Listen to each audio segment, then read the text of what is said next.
ভারী বর্ষায় উপকূলীয় পাইকগাছার নিম্নাঞ্চল প্লাবিত হয়ে ফসলের ব্যাপক ক্ষতি আর বেড়েছে জনদুর্ভোগ। উপজেলা কৃষি অফিস ও আদালত চত্বর সহ বিভিন্ন সরকারি বেসরকারি দপ্তর, শিক্ষা প্রতিষ্ঠান বৃষ্টির পানিতে প্লাবিত হয়েছে।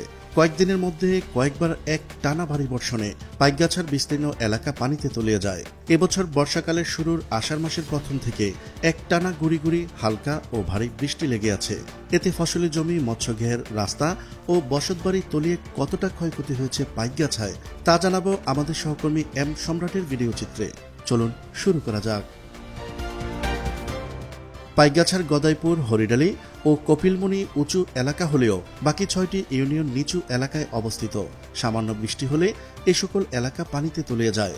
তবে গত কয়েকদিনের টানা ভারী বর্ষণে উঁচু এলাকাও পানিতে তলিয়ে যায়। পৌর বাজারের স্বর্ণপট্টি, মাছ বাজার সহ বিভিন্ন এলাকার রাস্তা জলমগ্ন হয়ে পড়েছে। উপজেলার বেশিরভাগ গ্রামীণ রাস্তাগুলি পানিতে তলিয়ে যায়। বাড়ির উঠান পানিতে তলিয়ে থাকায় সাধারণ মানুষ বিড়ম্বনায় পড়েছে। কয়েকদিনের বৃষ্টিতে শ্রমজীবী মানুষেরা কাজে যেতে না পারায় কর্মহীন হয়ে পড়ে আর্থিক অনটনের মধ্যে দিন কাটাচ্ছে। কয়েকদিনের এক টানা বৃষ্টিতে মানুষের জনদুর্ভোগ আরও বেড়েই চলেছে। উপজেলার ৬ নম্বর ওয়ার্ডের এক বাসিন্দা বলেন, ভারী বৃষ্টিতে নার্সারি, সবজি ও ধানের ক্ষেত তলিয়ে গেছে। তার কুল, পেয়ারা ও লেবুর প্রায় ৩,০০০ ছোট চারা পানির নিচে তলিয়ে আছে।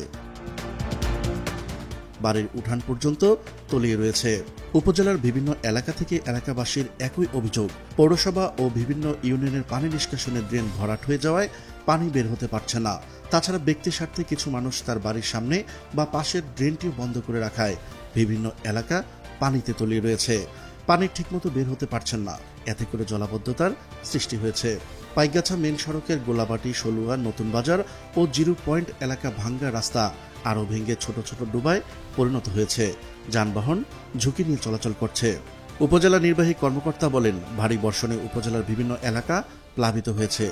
পানি নিষ্কাশনের জন্য নদীর স্লুইস গেটগুলো উন্মুক্ত রাখা সহ বিভিন্ন নিষ্কাশনের ড্রেনগুলো পরিষ্কার করার জন্য টিমগুলো কাজ করছে। প্রিয় দর্শক, আজ এ পর্যন্তই। দেখা হচ্ছে পরবর্তী ভিডিওতে। ততক্ষণ পর্যন্ত মহান আল্লাহ তাআলা সবাইকে ভালো রাখুক, সুস্থ রাখুক। আল্লাহ হাফেজ।